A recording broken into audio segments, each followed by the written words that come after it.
Just Straight Talk with Katie and Lindsey. As you guys know, we've been sharing the grief process with you. Katie's father very unexpectedly passed away. So I notified you guys this morning that we were going to be a little bit late today because the mornings can be tough, especially in the first couple of weeks. Yes. And I thought we would come over, and we're actually here in Katie's house today. I thought we'd come knock on her door and check in on her and make sure that she is doing okay. Yes.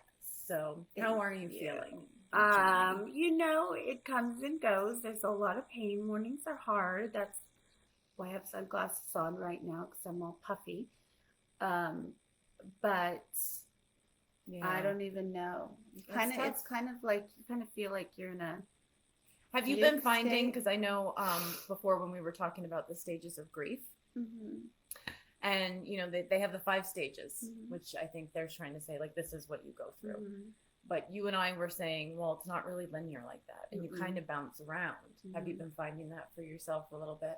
Yeah. Kind of go from like anger to bargaining to depression. A lot of depression. Yes. Are you like firmly out of denial now? No.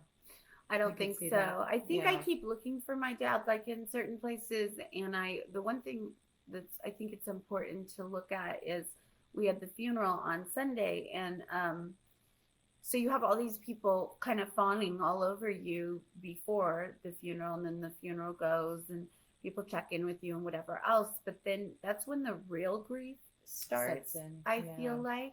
Well, and that's what we were talking about with that. There should be a final, like a 6th process to the grief or 6th stage, whatever it may be. Loneliness. That's more like beyond the acceptance. How do I find my new normal now? And I think that you're starting to get to that point of like, okay, I don't know what to do anymore. What's my new normal? Like my old coping mechanisms aren't going to last anymore. And, we have to learn how to be in a world without somebody that we loved and was a huge part of. Yeah. I mean, like today I woke up and I immediately felt sad, but I had to get my kids to school. And so I just was in a rush. So I wasn't able to focus on my loss, and they wanted to go to Starbucks because that's what my kids do is want to go to Starbucks every morning. And so when we pulled up to Starbucks, I saw this jar that said for Easter, like donate for Easter or whatever. And every holiday I spend with my dad, and every big holiday, and so I just looked at it going, oh no, what am I going to do? Like, what am I going to do? Easter's coming up. What am I going to do without my dad? So both of our kids will be with their dads. So we're going to do something together. That will involve vodka. It's not even about, it's just, that is just about being it's together. A tradition. Yeah. And I know, and I understand. And, that's all part of it. You have to let go of those and maybe reframe, as you love that word, reframe that as to not being sad about the loss of not having it again, but being happy that you had it for so long. Yeah. And that's what people keep saying to me is I said, like, most people don't understand the connection that I had with my dad. Most girls, not all girls, but a lot of girls are very, very connected to their mom. I'm not saying I'm not connected to my mom and dad. Well, but there's always daddy's little girl too. That's true. That's I'm true. Definitely one of those. That's true. I just have a special bond with my dad that I haven't seen in most, where my whole life was basically revolved around him. And so. And it sounds a lot like from what I learned about him on Sunday, a lot of his world was wrapped around you and Julie, your sister. Yeah. And just part of the difference being Julie lives on another coast now. So, you were here and closer to him. But I do feel like I found it really interesting that he never had a woman spend the night. It was always about you guys after his divorce. When you were what, like 3 or 4? You were little. 3. It was always about you guys. Yeah. So I think that works vice versa. I hear you a lot say, oh, my world was wrapped around him, but I feel like a lot of his world also. Well, yeah, it was definitely mutual. And I think it's hard for me.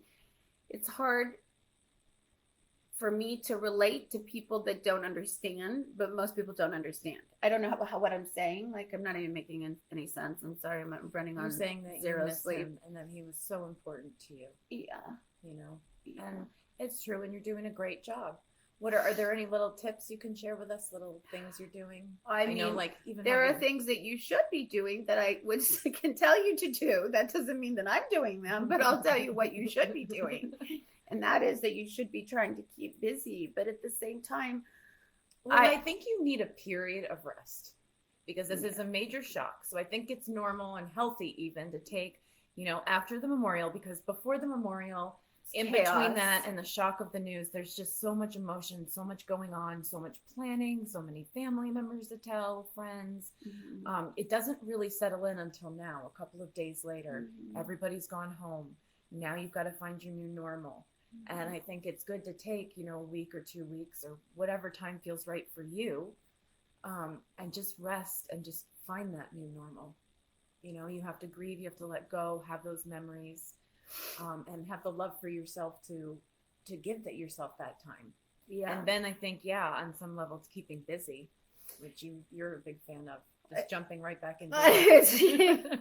It's keeping busy. I keep trying to go back to work. That has not worked out well for me. I'm just letting you all know, because then it will be the day before and I'm like, oh my gosh, I feel horrible. Or the morning of, I can't, and I want to, and I feel like I should, but I can't.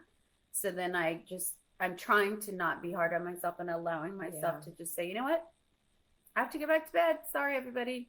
Well, but even this is huge. The fact that you're still showing up for this space and talking to us here on Conscious Straight and Talk. No, but we want to share this journey with everybody, right? And see that life can suck sometimes. It's not always roses. It's not always good. And this is what it looks like, both of us direct or something. But I mean, it's a hard time, and we're comfortable showing that, it happens.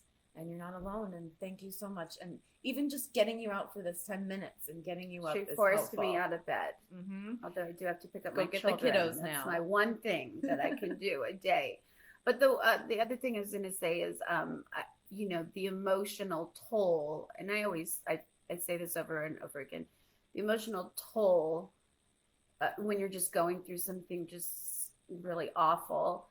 Eventually it comes out on your body. And so 2 days ago, I woke up and I'm like, I'm so sick. I'm so physically ill now on top of the emotional. And then you start to kind of, I feel like that's what the emotion does to you. Like we were talking this morning and she's like, are you sure you want to come over? I'm so sick. I'm like, I'm not going to catch that. You're sick, but you're sick from the stress, the loss, the anxiety. That's completely normal. Your throat's going to hurt. Your nose is going to run.